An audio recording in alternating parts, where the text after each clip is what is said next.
I've been in some dangerous situations flying for the Navy, but nothing like what this guy went through.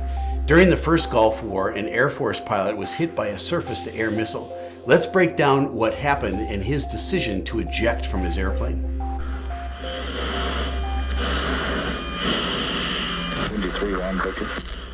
Go ahead.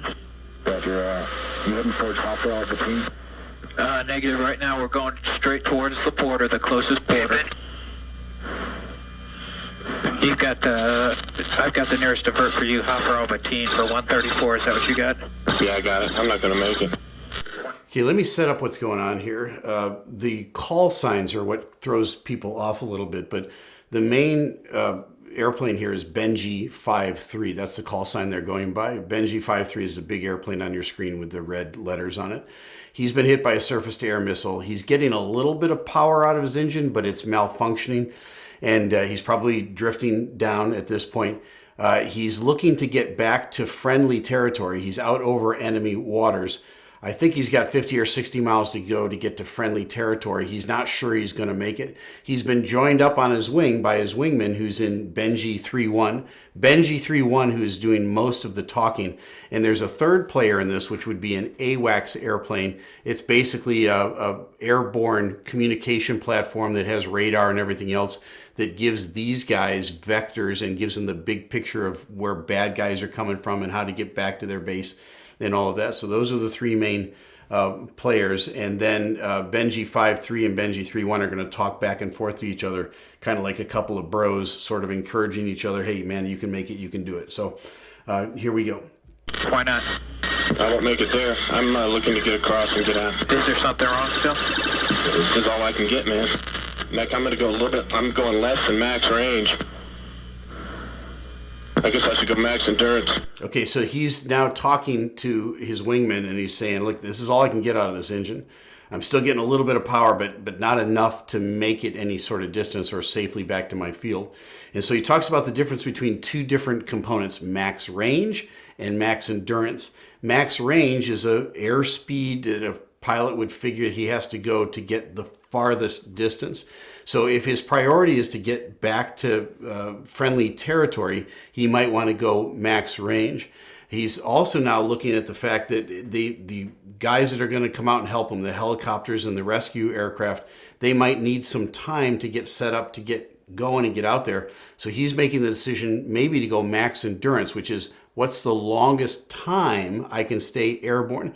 Even if I don't make it all the way back to friendly territory, that gives the rescue guys more time to get out to me. They might have to come a further distance.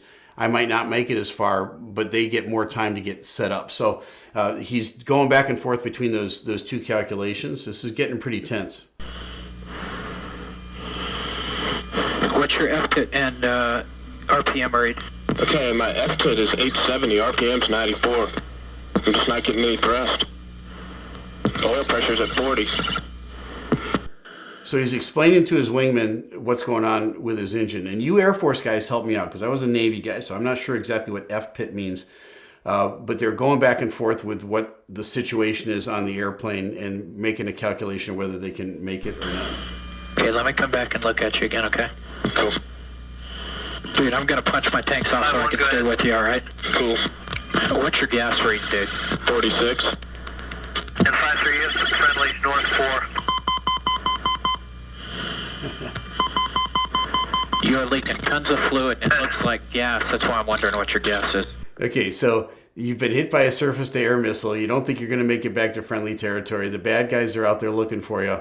Your wingman is telling you now that you got fuel leaking, probably gas from your engine. The engine's turning a little bit, but you're thinking, when is the fire going to start? When is the explosion going to happen? There's a lot going on for this guy. Fortunately, he's got a wingman there to help walk him through it. But these guys are going to get tunnel vision pretty quickly, or at least the guy in BEN53 is. So his wingman is kind of helping him to calm down, focus on what he needs to do next. This gets real tense here real soon. Okay. It's all coming out right where the hook meets the engine. Copy. Okay, how far do I got to go to the border? 40 or 60 miles. Might make it, Nick. Yeah, you will, Homer, man. Don't worry. And Benji, your friendlies are tally with you. Copies. Okay, so your friendlies, those are the guys that are going to come out and rescue. They got the situation. They're tally with you. He said they're gonna jump in out. They're gonna come out and get you. But now he's got to get as far as he can to make that work, so that the bad guys don't get him before the good guys get him. So this is a real trade-off, man. This is super tense. But it explains here that his wingman is giving him as much aid as he possibly can. The border is 60 miles away. Bulldog is the AWACS airplane that is looking at the big picture and saying, okay, here's where the good guys are, here's where the bad guys are. Get as far as you can, and we're launching those guys right now to come out and rescue you. We're going to let them know where you end up if you don't make it all the way back to the airport. And the heavy breathing is because they're on oxygen masks. So you're going to get that kind of raspy breathing. That's all the airspeed you can get. Audio. That's it, man. Well, I can dump the nose, but I really don't want to. I want to keep this wind going for me. Yeah. Okay, he's going to have to lose altitude to keep going. He's got 40 miles to go to get to the border, but he's leaking fuel so badly he's not going to make it. 5-3, confirm you're a single ship. Negative, I got a wingman here. Roger. So the AWACS is asking him, are you single ship? That means, is it just you? He said, nope, I got a wingman. So there's a -2 with me on this one. And that's good news, because he knows there's somebody out there that can, if they need to, orbit or shoot at the bad guys if they come out.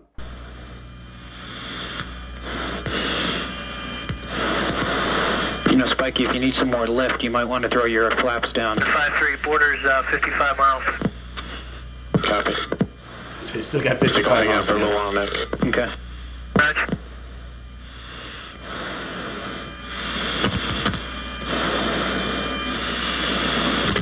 Say distance to border, Bulldog. Border 54. It's only a mile closer. Understand you've got choppers in the air. Benji, you want choppers? That's affirmative. You got better scramble them now. Okay, so this is one of those things where you go, you're in your airplane, it's on fire, you're thinking about when you're going to punch out of this thing, when you're going to eject. You're getting a minute-by-minute update on how far you are from the border, and you say to the guy, are the choppers airborne yet? Are the rescue guys coming? And he says, oh, do you want rescue guys? So, folks, sometimes it happens in the military even, where you go, yeah, how about that? Let's send those guys as fast as we can. Vector them to where we're going to be. 5-1, did you copy that? How you doing, Homer? Hanging in, man. Cool. I'm with you all the way. Roger, copy. I'm going to try the flaps real quick. Benji, border 50. 5-1. Copy 50. Okay, so Bulldog is giving him a distance now. He's 50 miles from the border.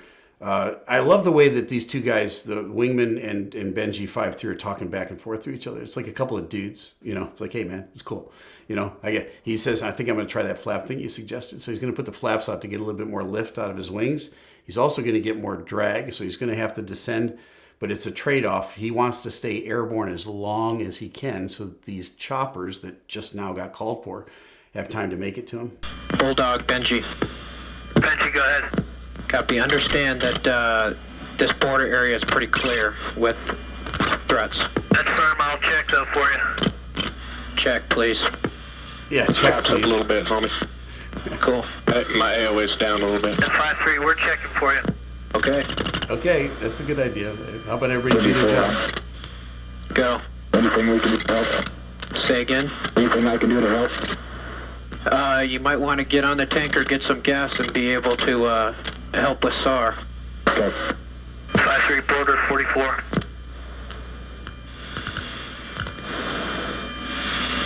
Eight staff, left 10. Benji 1, Benji 2, Victor. And Benji 5-3, if you could squawk emergency, please. You got that, Spike? You want me to do it? Yeah, I got it. I don't know if that's such a good idea, is it? I don't know. Bulldog, Benji, is that a good idea right where we're at? That's what I was instructed. I'd say no. I got a good contact with you. Okay, good. Keep that contact. You got choppers in the air? Confirm, they're on their way. Copy that. Okay, so now he's closed the loop. You know, he said, I've still got contact with you. Yep. They're talking about where is the best place for this guy to punch out if he has to do that. But the choppers are on the way. So that was also good news. So now that it's the trade-off of how far can I make it and how much distance can I get. Bummer, dude. What's going on, man? Just bummer. Okay, now you've got fire coming out of your engine. It looks like it's falling. What's falling? Well, it looks like you got sparks and shit coming out of your engine now. Okay, so this is a couple of bros talking.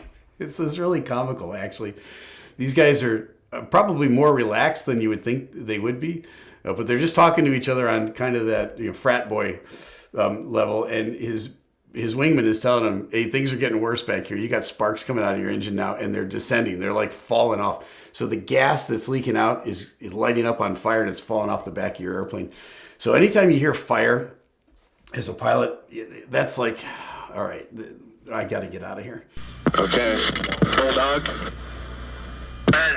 Okay, I'm having a more serious problem now, okay? Understand, choppers are in the air. Firm border 40. Mac, you tell me if you see any fire. Okay, it's red sparks popping out right now. Okay, just tell me if you see a fire. Okay. So you see what's on his mind? Fire. He says, "I see sparks coming out. I see you're still leaking fuel, but you don't have a fire yet. All right, now if this elevates to fire, I know what this pilot's going to do. He's going to get out of that airplane."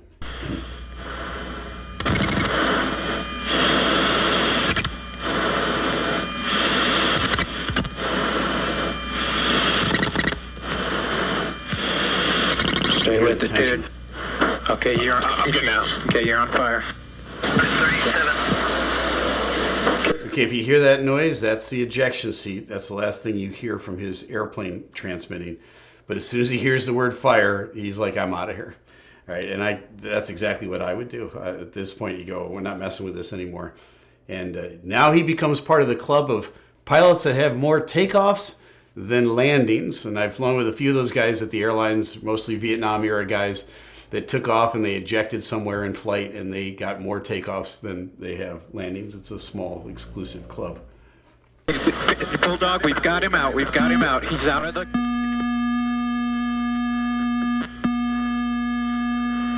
Bulldog, we have a good shoot. Okay, he's got a good shoot. That tells you that he's... Bulldog, Benji, do you copy? I copied, marked. He's good. He's good to go.